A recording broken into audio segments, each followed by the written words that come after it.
Hello, আসসালামু আলাইকুম। H agro পেজের পক্ষ থেকে সকলকে অনেক স্বাগতম।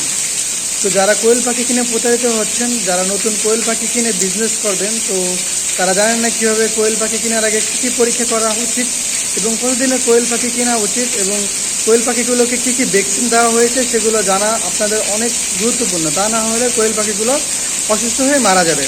তো এই সকল টপিকসগুলো আপনাদের সাথে আমি ভিডিওর মাধ্যমে বিস্তারিত আলোচনা করার চেষ্টা করবো। তো আজকের এই ভিডিওটা যারা মনোযোগ সহকারে দেখবেন, আশা করছি তারা কোয়েল পাখি কিনে কখনোই প্রতারিত হবেন না। তো সকলকে ভিডিওটি ধৈর্য সহকারে দেখার জন্য অনুরোধ করা গেল। ধন্যবাদ। আসসালামু আলাইকুম। কোয়েল পাখি কেনার আগে নিচে গুরুত্বপূর্ণ বিষয়গুলো ভালোভাবে খেয়াল করা উচিত, যাতে আপনি সুস্থ উৎপাদন ক্ষমতা এবং লাভজনক খামার গড়ে তুলতে পারেন। জাত নির্বাচন করুন, উৎপাদনের উদ্দেশ্য অনুযায়ী নির্বাচন করুন। ডিম উৎপাদনের জন্য জাপানি কোয়েল ভালো, মাংস উৎপাদনের জন্য বড় জাতের কোয়েল ভালো। ভালো জাতের মানের দ্রুত বৃদ্ধি এবং ডিম ও কম রোগ। পাখির স্বাস্থ্য পরীক্ষা। সুস্থ পাখির লক্ষণ: চোখ উজ্জ্বল ও পরিষ্কার, পালক মসৃণ ও ঝকঝকে, অ্যাক্টিভ ও চঞ্চলন মানে চলাচল অ্যাক্টিভ থাকবে, ঠোঁট ও পা পরিষ্কার থাকবে। অসুস্থ পাখি হলে হাঁপানির শব্দ, নিস্তেজতা বা চোখ দিয়ে পানি পড়ে যাবে। বয়স যাচাই করুন। কোয়েল পাখির বয়স 1 থেকে 7 দিন যারা ফিডে অভ্যস্ত। উৎপাদনক্ষম কোয়েল 5 থেকে 6 সপ্তাহ বয়সী ডিম দিতে শুরু করে। যদি তাদের ডিম চান তাহলে 5 থেকে 6 সপ্তাহের কোয়েল পাখি কিনুন। পরিবহন ও হ্যান্ডলিং। খেয়াল রাখুন পাখিগুলো যেন স্ট্রেস না পায়। ঘন ঘন পরিবহন করলে পাখির স্বাস্থ্য এবং উৎপাদনের প্রভাব পড়বে। খাঁচা ও খামারের অবস্থা। যদি বিক্রেতার দেখার সুযোগ দেন তাহলে খাঁচা পরিষ্কার আছে কিনা তা দেখবেন। পানি ও খাবার সরবরাহ ঠিক আছে কিনা দেখবেন। অনেক পাখিকে গাদাগাদি করে রাখা আছে কিনা তা চেক করবেন। যেমন পাখিগুলো যদি এক জায়গায় গাদাগাদি করে থাকে তাহলে বুঝবেন যে পাখিগুলো অবশ্যই সমস্যা আছে।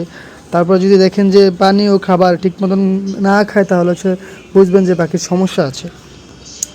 ঠিক আছে। নির্ভরযোগ্য বিক্রেতা নির্বাচন করুন। যেমন অভিজ্ঞ ও বিশ্বস্ত খামারি সরবরাহকারী কাছ থেকে কিনুন। আগে রিভিউ বা পরিচিত কারো কাছ থেকে রেফার নিতে পারেন। দাম যাচাই।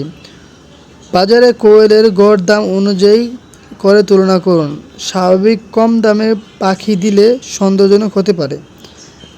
ভ্যাকসিন ও চিকিৎসার ইতিহাস যদি পাওয়া যায় তাহলে অনেক ভালো হবে। যেমন পাখিগুলোকে নিয়মিত ভ্যাকসিন দেওয়া আছে কি না বা পাখিগুলোকে নিয়মিত ওষুধ সরবরাহ করা হয়েছে কি না সেগুলো আপনারা খেয়াল রাখবেন।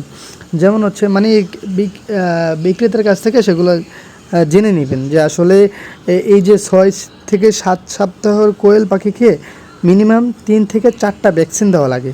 সো ওই সকল ভ্যাকসিনগুলো কি দেওয়া হয়েছে কি না তো এগুলা জিজ্ঞাসা করে নেবেন। ঠিক আছে। তো এই কোয়েল পাখি কেনার আগে বিষয়গুলো আপনারা খেয়াল রাখবেন।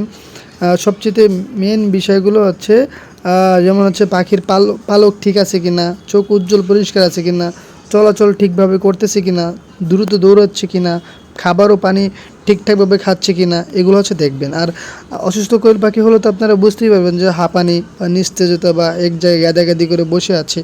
ঠিক আছে। সো এই কোয়েল পাখি কেনার আগের আপনার যেটা জানা উচিত সেটা।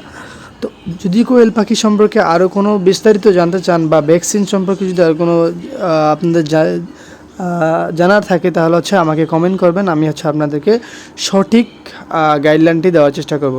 তো আজকের ভিডিওটা এই পর্যন্তই। আসসালামু আলাইকুম। সবাই ভালো থাকবেন।